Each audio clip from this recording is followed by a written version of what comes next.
من گفتم علاج زندگی گفتم علاج زندگی گفتہ کے دیدار منا.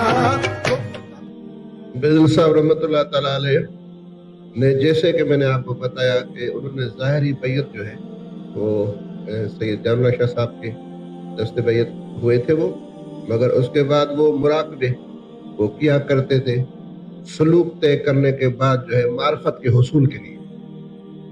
تو آپ کا جو ہے وہ اس حوالے سے جو مراقبے میں آپ کلام پڑھتے تھے، سلوک راہ عرفاں میرے پہ فی الفور آساں کر، میں ہوں عاجز مشقت میں اغسنی یا رسول اللہ. ٹھیک ہے نا؟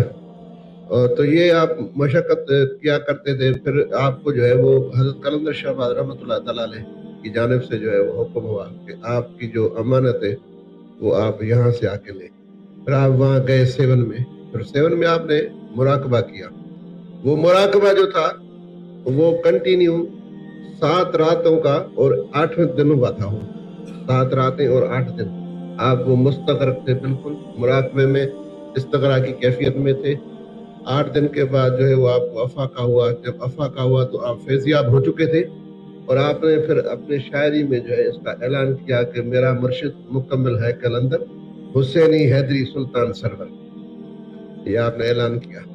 تو آپ کو جو ہے وہ باطنی فیض حضرت قلندر شاہ رحمۃ اللہ تعالیٰ علیہ سے ملا، اور اس کے بعد پھر جو ہے وہ آپ کی زبان پہ یوں تالا لگا کے جو مادری زبان تھی وہ آپ سے بھول گئی، اور پھر آپ کی زبان سے فارسی میں کلام شروع ہوا.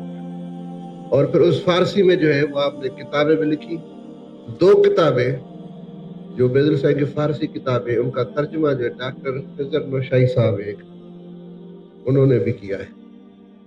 اور ایک کتاب کا ترجمہ جو ہے وہ حضرت خواجہ سائیں صوفی سبحان بشر موجود دادا ہے، انہوں نے کیا تھا. جامعہ کراچی سے وہ اردو میں جو ہے ترجمہ جو ہے شائع ہوا تھا. جب صاحبزادہ صاحب نے مجھے یہ بات بتائی کہ اس کے بعد کلام فارسی میں شروع ہو گیا، تو میں نے کہا کہ کچھ لوگ پوچھتے ہیں کہ اقبال اردو میں شاعری کرتے کرتے فارسی میں کیسے شروع ہو گیا. اس کا جواب یہ ہے کہ اس اقبال کو جو فیض تھا وہ فارسی والے سے فیض تھا. ابو علی شاہ قلندر جس زمانے میں تشریف لائے تو ان کی زبان فارسی تھی، تو مرید کو بھی وہ اسی میں فیض عطا ہو.